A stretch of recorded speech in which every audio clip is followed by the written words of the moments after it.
Morning, everybody. Jeff from Rust Bucket Valley Garage. I just wanted to take and show you some of the stuff that happens in the workshop. This right here happened last night. We were operating a piece of machinery, and the machinery got a little bit too close to the cord. And this is the supply end, and this is the abbreviated end. So the thing had a blade on it, got tangled up in the machine, and chopped that puppy off very, very cleanly. So we're going to take and put a new plug. We have a 50-foot extension cord, and the other plug is absolutely fine. We use all of our extensions all the time, so we're going to I'm going to show you how to take and put a new plug on this. Okay. First thing you're going to do is we take and secure the thing lightly in a vise. You don't really squeeze it, it can damage the conductors, okay? But you just want to take and hold it. We like these industrial kind of plugs, okay? These are usually made by Hubbell. Cost you about $13, but the thing is, they're really easy to take and put together. You're going to go ahead and strip back the end about that much. Okay, that's about an inch. Okay, and then you're going to cut the conductor square and kind of flare them out a little bit. So what we're going to do is we're going to prepare this to take and go into the back of the plug. Okay, and you'll notice that there is a silver screw, and there is a brass screw, and there is a green screw. Okay, well, that's a green screw right there. It's a little bit faded. Okay, so green, silver, brass. Okay, those conform to the three colors that you have here. The green screw, this green neutral wire, will go into that hole in the back of the plug. The lighter silver one will go for the white one, and the one that is brass will go for the black one, which is the positive. Okay, so we'll go ahead and strip those back, and I'll show you how they fit into the back of the new plug. Okay, so we've prepared this.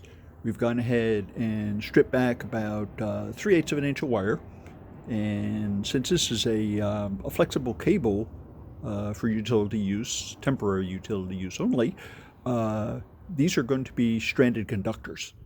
Okay, so next thing we're going to do is all of these screws on here, we go ahead and back them out all the way, and there will be a stop on them and tells you when the jaws inside here that capture these connectors, or these conductors rather, is open all the way.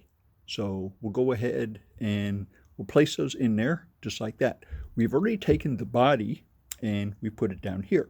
Okay, you want to take and do that first, because if you were to take and try and do that now, you just have a lot of hard time. Okay, so let's go ahead and install this on there. All right, so we have the wire into the plug portion. Okay, and then it's time to take and put the back on the connector, and you'll notice that there is a notch right here, and there is a notch in the plug.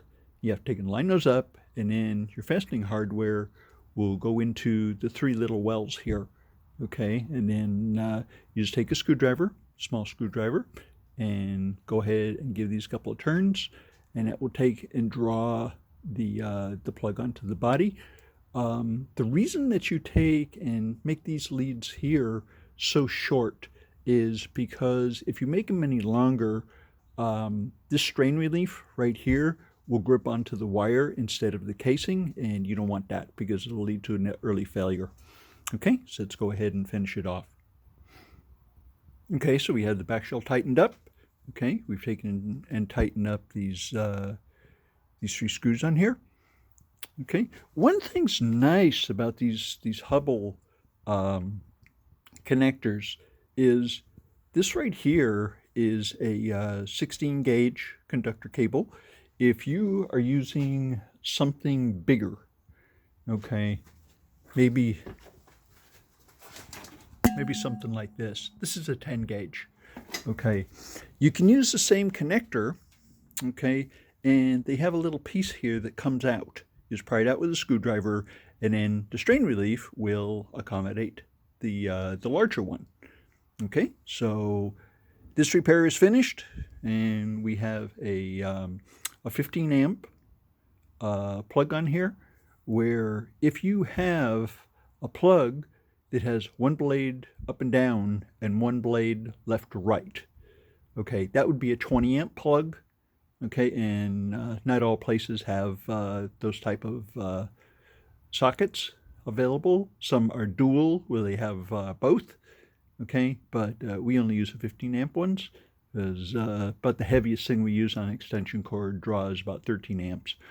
Okay, so this cord, we're going to put this back into service. Hope I've given you a little bit of information here on a Sunday morning.